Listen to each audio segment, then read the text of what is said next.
are back. Yes, and that's your weather update, so you know how you need to plan. And it's time for The Monday morning beef. However, we always forget it. I don't know why, and I love it. It's like my favorite ad. Let's cue in the intro for Monday morning beef with Jules, guys. Get in and catch up ready because we got some juicy talk.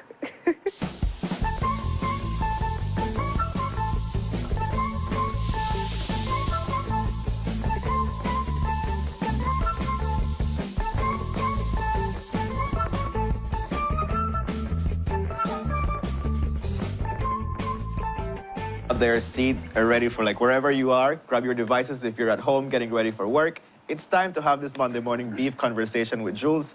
Jules, you're right here. How are you feeling today? I'm feeling great. Like Renata, I suffer from sinuses as well. Allergies. Yeah, exactly. With and your song different, man. Your song like you catch puberty or something. The way it does, like his voice.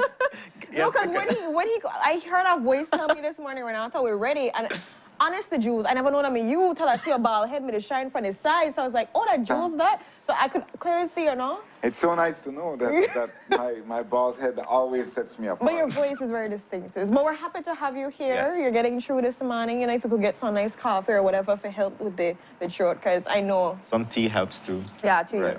You could drink your water, mind your own business. All that helps along the way. That does help, indeed. So we're here for Monday Morning Beef, and we have a lot to discuss.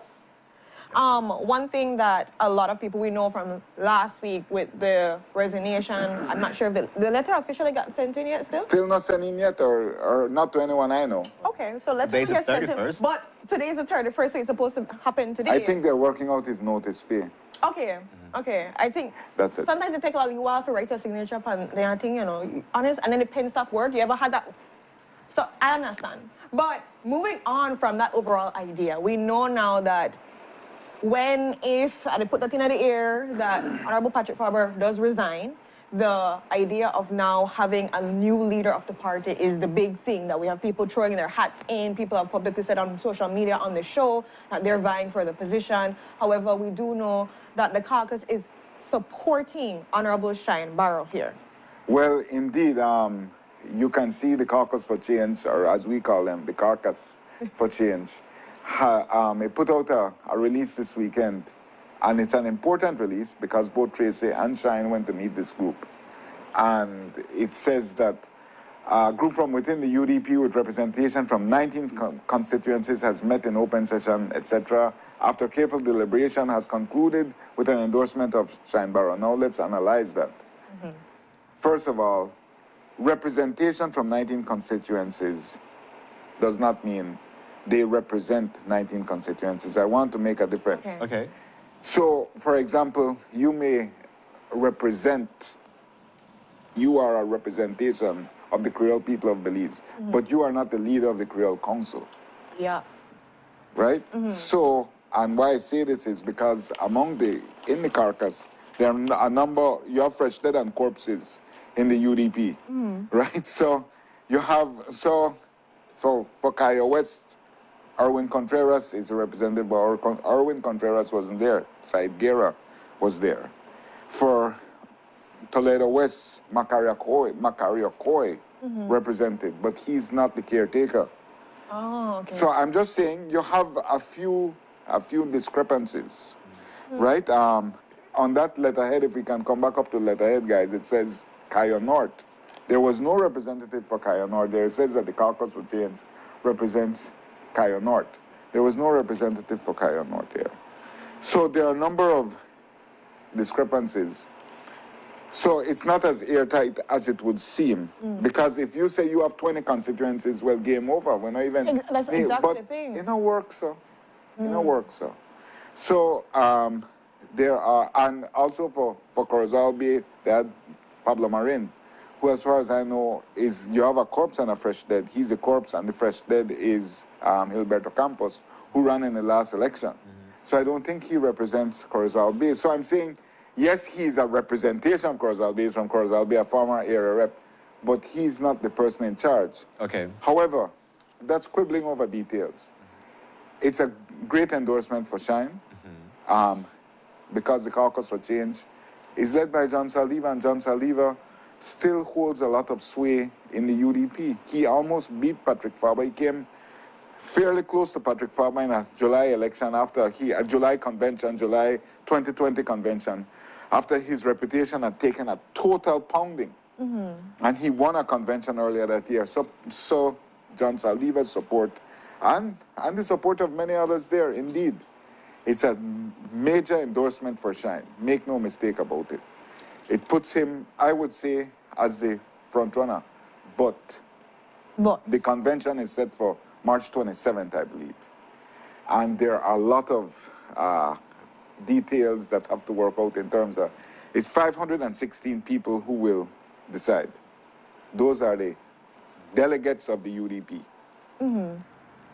So you have to get those 516. So how it works is this. I may be a delegate for you, but I have my own mind and my own preference, and the party is more divided than ever. And all the old allegiances are crumbling because Dean Barrow is gone. Patrick Faber will soon be gone. John Saldiva has limited upward mobility. So I'm saying all the delegates, in my mind, are like free agents right now. Yes, there are deep long-term relationships, but there's a vacuum of power as well. Okay. Because when the UDP had if you exclude the recall convention, when it had its last two leadership conventions in February and July of 2020, they were in power. When you're in power, you have resources to throw around. You could tell people, and your daughter has scholarship, and every daughter that's born to you for the next 4 generations and get a scholarship. I'm just saying, you don't have those type of resources. So it's hard to tell what all the delegates will do.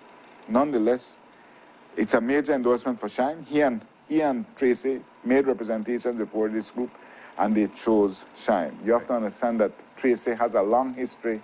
You have to understand how demented the recent history of the UDP has been. The February 2020 convention was held for one reason. Everybody knew John Saldiva would fall. He fell within days of it, right? He was, from Friday it was revealed that he had gotten this tranche from Lev Derman. Yeah. And the convention was a Sunday. He still won. That convention existed solely to huff Patrick Faber. Okay. At least $500,000 was spent on that day, and you can count it in the people on the ground. And it was spent for the single reason to huff Patrick Faber. Wow.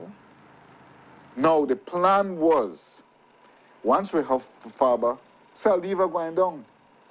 You understand? This is creation through destruction of a party and a government, right? Like, that's how crazy it is. And this is real. So, the moving hands behind the party knew that John Saldiva would have to go down. Everybody knew that he may get money as a campaign finance donation. It's not a crime. You're not going to jail, but perceptually, it's a crime, right? And everybody, it's the widest done practice in Belize, it's the root of all corruption, and all politicians are involved. So let's make no bones about it. But my point is, so then it was supposed to be Tracy, who they advised run for the second deputy of the UDP, but she jumped it, and she decided to run for the first deputy. No. The party is run by a patriarchy. And the patriarchy told her, stay the second. Hugo Pat have to come in the first because of mainly demographic considerations. Yeah. If you have a Creole leader, the 2 Creole men made a run, you have to have a first deputy who is Hispanic or mestizo. Yeah. Right? So that was, and she decided to jump from second deputy, which they told her to run for. If Tracy had just stayed and run for second deputy, once Saldiva fell, they would have put her in as the leader. That's the real plan. That was the plan. The convention only existed to get rid of Faber. It was a very expensive experiment. That way. And it ultimately failed because Faber, the same guy hugging on to that, he's tenacious, he's relentless, and he got the leadership. But perhaps we know why they wanted to huff Faber. Because Faber's unfitness for public life, I believe, is the issue. And I believe we have many people who are in public life who are unfit. But ultimately, Faber, the UDP, or those in the leadership of UDP felt he was totally unfit, as opposed to everybody else who's just unfit, right? Like he was like, and perhaps you know why now, because really, if you know the truth behind a lot of these allegations against him that have been successively just no charges, complaint made with no charges, it is a disturbing pattern of behavior. And that makes you unfit. But the man is unbeatable in the College constituency. If they have election in the College right now, he will win again.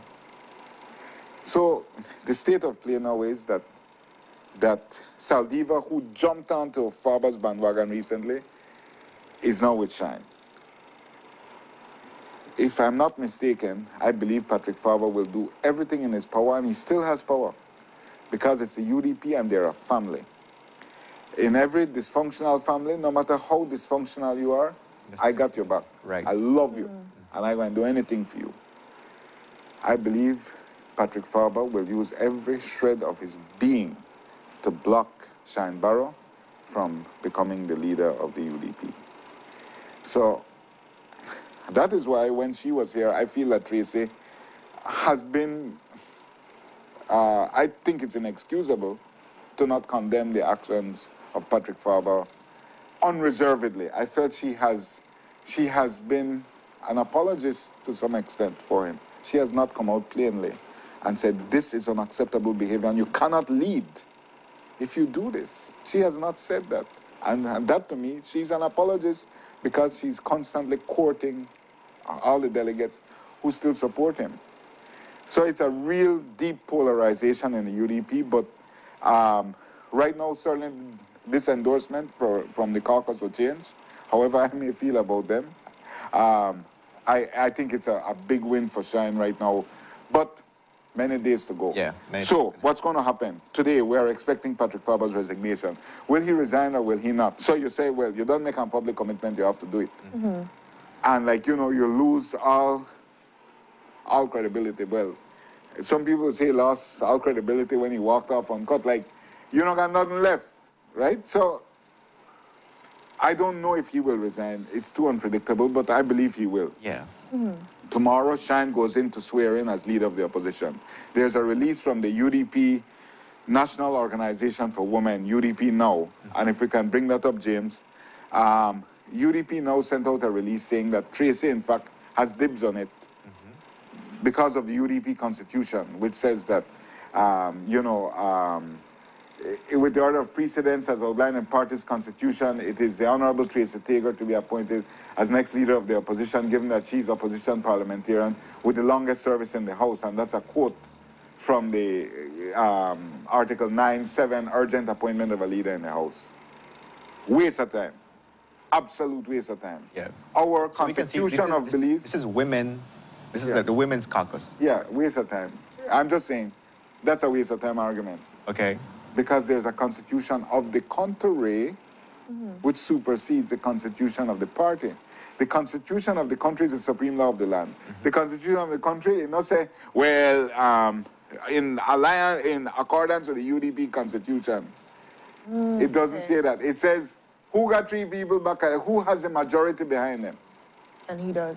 Right. So, for example, right now you could lose your prime minister because if all the members of the House turned on him, they could elect from within themselves. That's what the Constitution says, a new prime minister. Indeed, the PUP's party constitution may say the leader must be prime minister once we're the majority in parliament. The Constitution is not aware, the national constitution is not aware of the party constitutions, and I'm so happy that it's not. Because the party constitutions are the most dysfunctional and ignored and overrun pieces of organizational literature on earth. There is nothing more scoffed at. Like that party constitution says, you must have this, you must have that. They're not doing nothing. because a political They party. bring it out when they need to, when it's That's- Yes, convenient. it's just a Yeah. political party is just another kind of gang, Like a right? referee card kind of Yeah, thing. yeah, Yeah. kind of Yeah, like that. it's like a well-dressed gang. Anyway, I'm just saying. So, irrelevant. National organization, women, waste the ink, in my opinion. And Shyne going to swear in tomorrow, because all he has to show, he don't have to show the Governor General, well, my party constitution and what happened is, and I'm one. He just has to go there and have those 3 signatures, and he does himself, Sister B, and Hugo Pat. So it's a done deal. Shyne will be leader of the opposition, and the election is coming up on March 27th. So it'll be an interesting week in the UDP to see what Patrick Farber does, to see what happens after Shyne swears in tomorrow as leader of the opposition. He's going to be the 15th. He will be the 13th and the 15th, and Farber was the 12th and the 14th. There It's you completely ridiculous. I hope he stops using that ridiculous nomenclature on his letterhead. All right? Doubt it. gonna Like, be a- but when you're proud of something, you milk that as much as you could milk that. Yeah, you but know? he only started using it retrospectively. He used it on the show. Man. Anyway, Wait a but minute, I'm no, saying you only do that. It's like, you know, if you don't make somebody, if you don't make like a star's girlfriend, like I don't make Kanye West's 3rd girlfriend. But then if you become a wifey, you just say, I like wife. So same way if he becomes leader of the opposition and wins the convention, he don't need to put in the ridiculous number in front. He can just say, I had a leader of the opposition. I feel like he could still milk it. I feel like he could could say, still- well, I was once this. And No, I think he could use I both. I brought myself up to be, you know, I kind of If he think said it's I was the fine. 13th and the 15th, that adds up to 28. Faber only had up to 12 and 14, Oh my 26. gosh. Oh my God. You know what? Let us move on because something has not been added, something has Yeah. been subtracted indirectly if you think about it like this. What's that? We know about the borders that they were supposed to reopen. Right. However, it has been pushed back by a week. Yes. Yeah, and you know, it's this chronic indecision of the Briceño administration. They stipulate policies and then they reverse it. They set dates, they set timelines, and they reverse it. I know the Prime Minister has defended it, saying, well, we're open to consultation, but also there, yeah, but I'm saying that it is indicative of critical lack of information or critical lack of sound decision making. Yeah. And it's worrying. Yeah. Because it's such a pattern of behavior, particularly with COVID. You know, you say you'll implement a policy for all businesses, no COVID thing, then you withdraw that. You say you'll do it for the public service, and then you withdraw that. Yeah. There are at least 5 or 6 instances. I need the brain of Courtney Menzies to go through all of them, but her clarity and youth. But it's just symptomatic of, I believe, ineffectual style of leadership. But you know, looking at the border opening, our numbers are in decline. We're according to the epidemiological Data. forecast, Yeah. we should be going down in the first week of February. That's Yeah. when our peak should really be coming down. So it'll be interesting to see in terms of what our numbers are when they prepare to open the border. But forgive me, I have allergies, and you know how it is when you know Trust me, it's I did it, and right? I was like, Yeah. I have to talk, but at the same time, I want to be I'm mindful because I want to sneeze. But Yeah. Kevin, for Yes. you're the closer to the border than all are we. That's true. I just honestly, I feel like it's a chronic control of power that they're using. I don't know if you recall this commercial with the man with the fishing stick. Oh, I almost had it. Oh, you gotta be quicker I than almost that. had it. You gotta be quicker know, than that. It's like that, you know, like they keep on saying these things and they keep on changing every minute. Yeah. Which really, at some point, people just get tired of it. But at the same time, it's like I feel like there's two sides of the spectrum for use this. your data accurately to make these measurements Right. and make these decisions. Just not thinking, you know, how these data. Now with Dr. Manzanero there, hopefully they can make better sound decisions when it comes to things. Yeah, you mean the epidemiologist. And I Yeah. think that it's not so much a decision based on that, but it's a decision based on what modalities, what are the requirements that will be used, and how will those be enforced. Yeah. Who is the personnel who will determine if people have their vaccines, because that will be the primary requirement, Yeah. having your vaccine. Yeah. Yeah, 'cause- So there's a lot to look at. And what I have to say, again, the two sides of the story that you have to look at is one, You're in power. You make a wrong decision. The whole country could really suffer if you decide to open it too early, etc., etc. And then the data, looking at the data, I think that is necessary too as well, going to the drawing board first before announcing anything, because that's the problem that we've had, and that's why we have so much drawbacks. We even had, I think it was in Christmas when we were doing the giveaways, people couldn't actually name. We had as a question, how much time does it say something, take it back and change it to something else. It just goes to the lack of planning, and also just to the fact that things are changing in the economy. They're changing constantly. So now you have to go back and say, is this plan the best plan? Do I have to fix it? But again, it goes back to saying too as well, I need to sit down, look at all the factors and say, we're working on this until we have a better grasp of the data that is present and have proper consultations. Then we're going to make a decision on how we move forward. Because again, it doesn't weak to any population to look at their government saying one thing then change their mind, one thing then change their mind. Like they look wishy-washy, and we don't want that too as well, because we have to seem, we come here credible, we come here, we're firm. And so definitely not to see the firmness there. Right. But so it's a thing about language. Saying, okay, we are not ready at the moment. We're working on these mechanisms to ensure that everybody is protected, is healthy, and we can ensure our navigation safely. And until then, it will be open. So but it's just like putting out there. And then you take it back. Right. And then you take it back again, because this is the second time this date has been changed. Yeah, because originally it was the 1st of January. Then it changed now. February 1st, and now it's February 7th. Yeah. Yeah. Maybe then March next time. Never mind. Easter. Hey. Easter. Tropical. Okay. Moving right along in our couch talk, because we're wind down time. Let's talk about ostriches, guys. We have a lot. Apparently, we have a lot. Are we importing ostriches? Are we sticking their head in the Cabinet sand? full. Cabinet full. Sticking their head in the sand. Wasn't talking about the people ostriches, but I mean. Yeah, so Their head in the sand. yeah, there's this crazy. This is the R1, the show, because then I want to really healthy. Yeah, those aren't our ones. Okay, those are just just ostriches. But apparently, someone has been importing ostrich eggs, and they hatch them, and they are now. I think 2 groups have ostriches in Belize. I don't know if they have them for ornamental purposes or for meat. Ostrich meat is a very popular type of game meat. It's a very meaty bird. But, I am no expert, but certainly whenever these new species are introduced, you have to watch how they affect the entire ecosystem.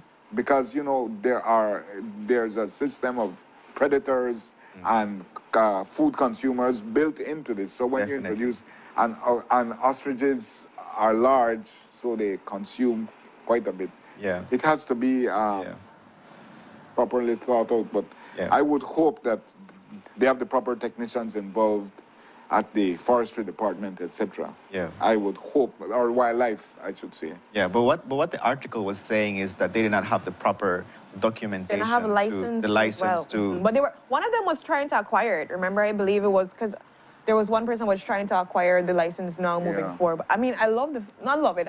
It's a joke in the way I think about it. Like you don't get it, and then you say, you know what? I should get my license. It's like, you know what? It is always easier to ask for forgiveness and permission. So it's just like when I go drive, like, I get in the car, I'm like, shoot, I should have a license, and I'm like, I go to the traffic department and check both that. after the fact. Yes. But do you think there's something that we can explore there when it comes to the market of ostriches?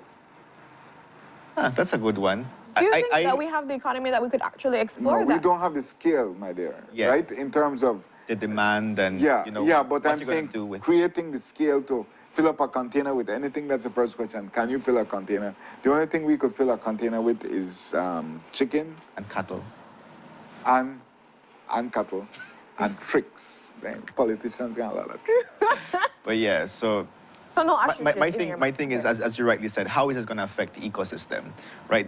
I'm sure that conservationists, maybe Charisse is going to talk about it at the conservation symposium, but it's how it affects the ecosystem. And you're not going to see it right now. You're going to see the effects in 10 to 15 years after. We might not have 10 to 15 years, Papa. We have 8 years to make we get ourselves together just to try. No, but I'm saying ecosystem. If you remember that time too. So hopefully this is not speeding up anything when it comes to where we're at when it comes to but it also highlights,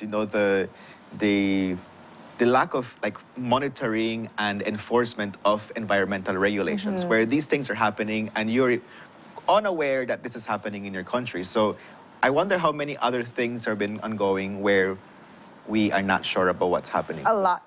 And it's one, I just to piggyback off that thought is what I always try to wonder is Belize is relatively small. We have a small population.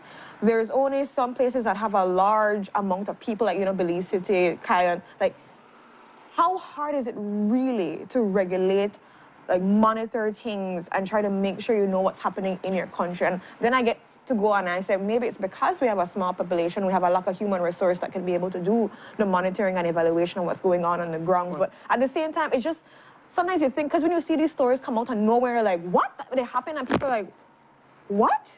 So, again, go back to the fact that what really is happening and how haven't we taken control and seen what's happening on the ground too as well? What's happening? Would we worry about COVID more than anything else? Would we forget the ostriches to hang out?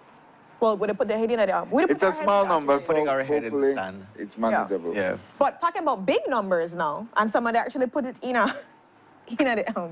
the comments, which is very interesting. We're getting to that officially now, viewer, getting it. The funeral of Tanga, Winston Tanga James.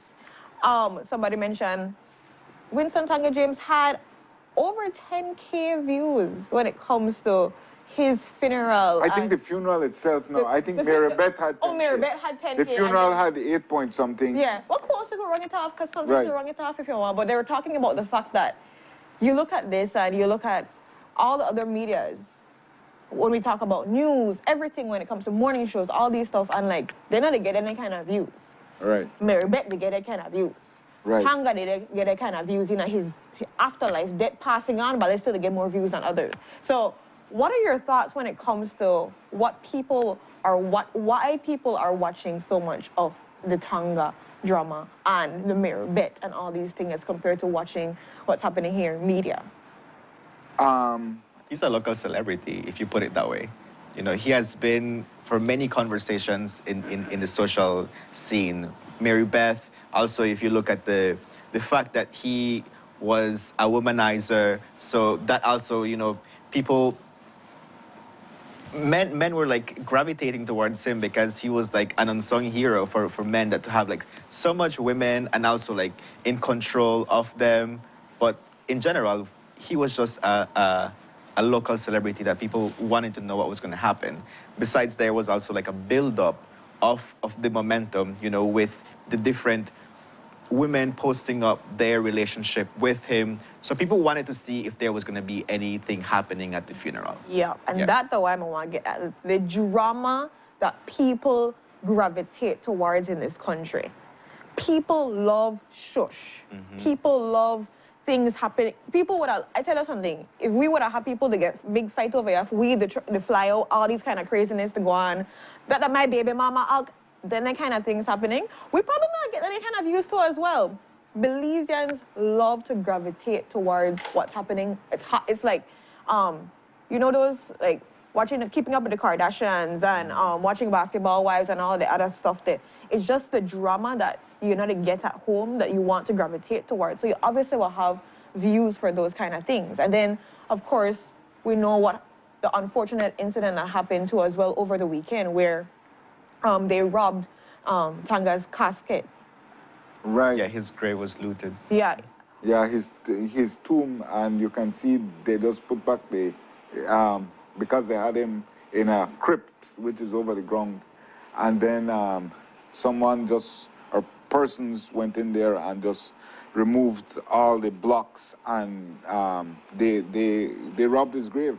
And at 8 in the morning, our intrepid Abdul Zelaya, we heard about the exhumation, because these things have to be done with strict controls, and he went out there and he captured the exhumation, and it's not like, exhumations are extremely unusual, but they had to go in there and check how looted it had been, and it turns out that someone had put a large wad of cash. 10,000. Reportedly, I don't know. Reportedly, who it's counted 10,000 it. Yeah. that was there, yeah. Yeah, that's the report we received, but a handful of cash, certainly. And that was gone. I'm told only $100 was there. Am I right, Abdul? Right, so only $100 was there, and all his jewelry, except some fake jewelry, had been stolen. It's a hard subject to pronounce on because you're dealing with debt, and obviously It's very emotional for the family. However, it's a public funeral. It's the most watched event Yeah. this year on Yeah. Facebook, because Facebook is also not a real place, right? So it's the most watched event there. And so, you know, everybody is looking at it and they know that he was synonymous with jewelry. But what fascinates me is the cultural moment that you refer to. First of all, we have a modern man being buried like King Tut, Yeah. right? With all the riches in the world, right? That can be deployed. And that shows you we can't forget this man is a gang figure. Yeah. His preeminence comes from the fact that in this many social constructs, he's an alpha male. Yeah. And the alpha male always enjoys a level of prestige and magnetism that supersedes mere mortals, ordinary working stiffs. Yeah. Right? Yeah. So, so what we're seeing here is somebody who had become an apex figure in our society because he's a gang figure. And in a society, in a community, belief system particularly, which is dominated by the violence that gang culture can create. We're all aware of it. I'm not saying it's every minute of our lives, but we're all aware that there are extremely scary things that can happen just in a flash because of the power of these gangs. He ascended and he occupied the public imagination across a broad cross-section of the community, and that's what's amazing to me. One of our employees here told me that when he was shot and killed and Mary Beth gave the interview, her daughter was crying. Her teenage daughter was crying because she felt it was this is like a SJC sixth form young lady. And she was like, you know, it's like Belize's Romeo and Juliet. So you have to understand that there's a natural human attraction to soap operas, right? This is what I'm saying. So, but it's a soap opera, but it's real and it's infused with real violence and real crime, as you saw when they looted the grave. And it's a very interesting cultural moment that the funeral will garner so many views, and then when Mary Beth, who was denied, she claims, an opportunity to speak at the funeral, when she does a live, making blistering threats, which are a crime. You can be charged for threatening words. You can't threaten people. She's making blistering threats. I didn't see it. Like, it Charisse, could be recorded. Yes. It's Charisse who sent me a portion of it. And making blistering threats. These are, it's just such a exposure for many people to a culture they have no idea exists, but is a thriving subculture, national subculture. So, you know, we celebrate all the apex cultures in terms of the mestizo, the Creole, the Garifuna, the Maya. But the subculture of gang culture, this shows the preeminence of it.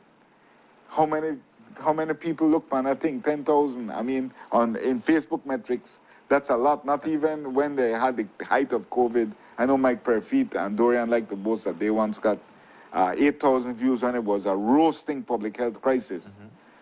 I mean, see, they do 9.1. Yeah. Somebody, you know, the views that they circulate for me could say, Uncut didn't even get them much views, Jules. hell to the no.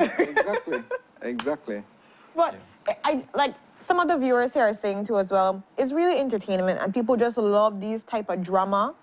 And But it's not drama without consequence. I'm saying there's a real life violence here. There's a real life grave that robbed.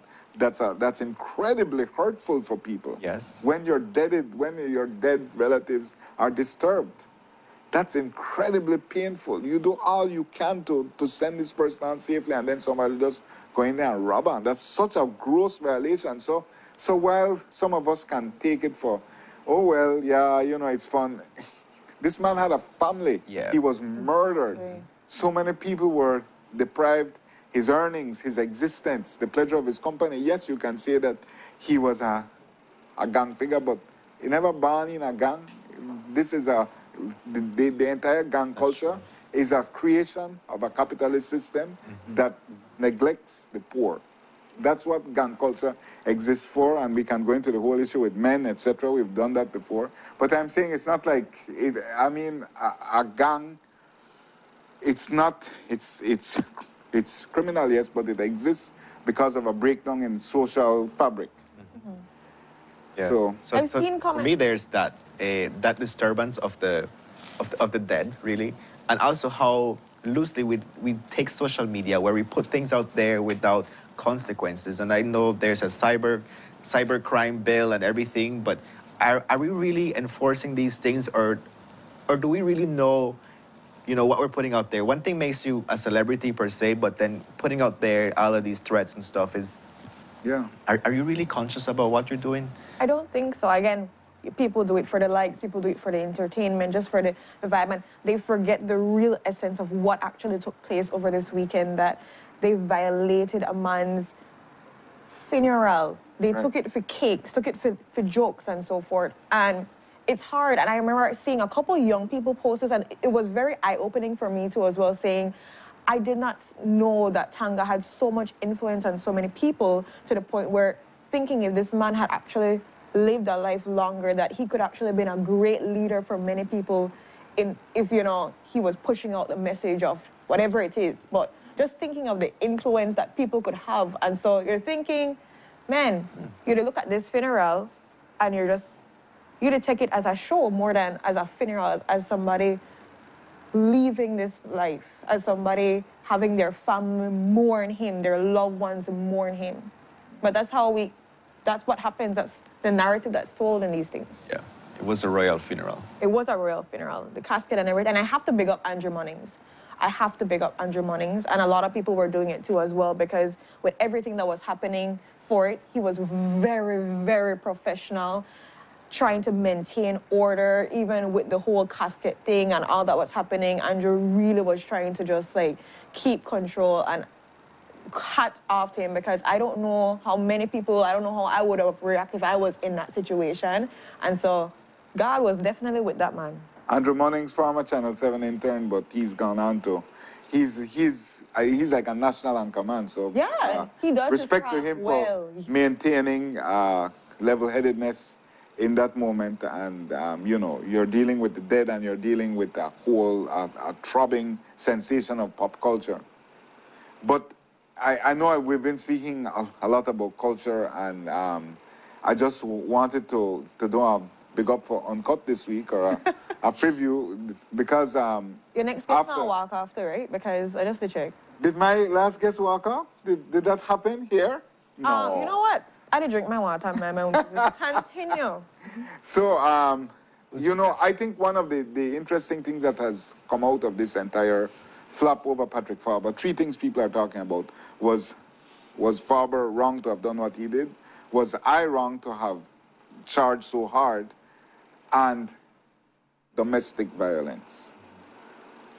And there's such an interesting conversation that's happening in social media, but everywhere. Everybody is thinking about domestic violence right now, and what are the patterns? What are the relationship patterns? What are the relationship interdependencies which create this fertile breeding ground for domestic violence, which I'm very aware goes both ways. And I am, everybody's so eager to blame. But I understand how these things work. But why Patrick Farber? I would never deal with anybody else in a domestic violence situation, man or woman, in the way I dealt with him, because he wants to be prime minister. There's a higher level of accountability. And you have to be completely contrite. I feel if you want to be prime minister and you're involved in something like this, you have to apologize to people because you let people down. And I remember you even asked him, you don't apologize or anything. So yeah, I know with the time Chantal, they say, yes, Renata, let's get it. So we're having a domestic violence show this week where we'll look at, we want to speak to two people who are really immersed in that world, not victims, but people who have been doing therapy and working in the community to try and understand, because I think we're at the entire society, myself most of all, is at a teachable moment. Yeah. Right? Where something can be illuminated to try and break the patterns that cyclically lead to domestic violence in our country. So I love it. It's a good opportunity to unlearn a lot of behavior that we've been normalized. Completely normalized, and that's the fact. Domestic violence is normalized in our country, in our community, and it's not acceptable either way, man, woman, woman, man, and there are so many microaggressions, etc., that lead to these explosions. Yeah. So I'm really looking forward to that. Me too. Show, because we've talked about it. Last week we actually brought in a survivor of domestic violence. We've been talking to Miss Eleanor about it too as well, and we're gonna continue pushing that conversation, because I've realized seeing all of it, and like my friends are saying, this is not even about the recent case with Dr. Honorable Patrick Farber. It's more now looking at the culture of what we condone, what we accept as okay, how we blame whoever it is involved, all these different mechanisms that we don't understand, because a lot of people have not been a victim really that way, and they don't know, and they're putting in their 2 cents. So you have a whole pile of different opinions and views. We all know somebody that has been affected by domestic violence. Exactly. I have 2 friends that were murdered by their partners. So it's like, it's really close. So definitely a good conversation to have. Yeah, so definitely a great conversation. So Wednesday, they're not going to walk off your set. We're definitely sure they're going to stay. I will show what a nice, mannerly guy I am. Please be. Walk it like, you know, the dog with the tail between the legs. Be very, very good for me, okay? I'll try my best Please, to go commit against to that for me, some viewers that feel like, you know, good, okay? But thank you so much again, Jules, for being here. Originally, when we supposed to talk about, you know, what gone wrong, blah, blah, blah, etc. in that interview, but I think DJ Dalla did the whole interview for we with no problem. He did an excellent idea. So, and you could check out that too as well. They had, what was it called? Uncut on the Streets or something like that, where DJ Dalla did an exclusive with Jules talking about that, of what happened last week.